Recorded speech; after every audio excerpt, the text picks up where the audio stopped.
ये कथा नवभारत टाइम्स के लेख के अकॉर्डिंग है।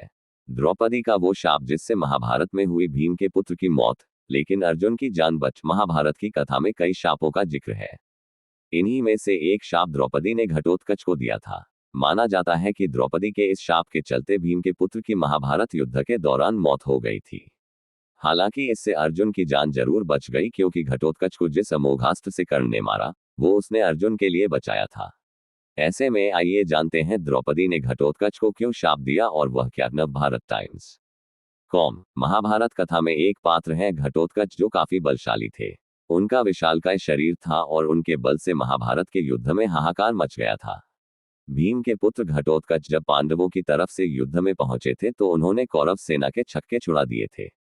यही नहीं, घटोत्कच को बर्बरीक का पिता माना जाता है। कलयुग में खाटू श्याम जी के तौर पर पूजे जाते हैं।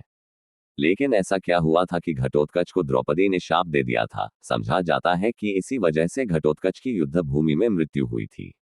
वह क्या शाप था और द्रौपदी ने भीम पुत्र को यह शाप क्यों दिया था, आइए विस्तार से जानते हैं। भीम और हिडिंबा का मिलन। दरअसल पांडव दुर्योधन के लाक्षागृह की आग से बचकर जब निकले थे तो थके हारे एक पेड़ के नीचे आराम करने लगे थे।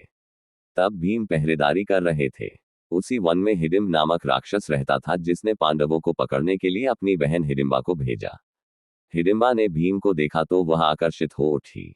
उसने माया से सुंदर रूप धारण किया और भीम से बातें करने लगी और उन्हें सभी बातें बता दी। इस बीच अपनी बहन को ढूंढते हुए हिडिंब वहां पहुंचा तो उसने भीम और हिडिंबा को साथ में बात करते हुए देखा। वह गुस्से से लाल पीला होकर हिडिंबा को दंडित करने के लिए आगे बढ़ा तो भीम ने उसे मार दिया। मायावी और बलशाली था घटोत्कच। कथा कहती है कि तब तक सभी पांडव वहां पहुंच गए थे। तब हिडिंबा ने कुंती से प्रार्थना की कि उसने भीम को पति के रूप में स्वीकार कर लिया है। उसकी याचना को देखकर युधिष्ठिर को दया आ गई और उन्होंने भीम को दिन में हिडिंबा के साथ रहने की अनुमति दे दी। इसके बाद दोनों का एक पुत्र हुआ, जिसके सिर पर बाल उत्कच नहीं थे, इसलिए उसका नाम फिर घटोत्कच रखा गया। राक्षसी पुत्र होने के चलते वह मायावी और काफी बलशाली था। द्रौपदी को अपमानित महसूस हुआ।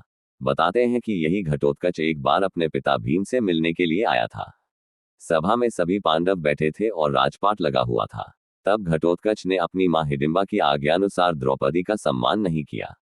इससे द्रौपदी को अपमानित महसूस हुआ।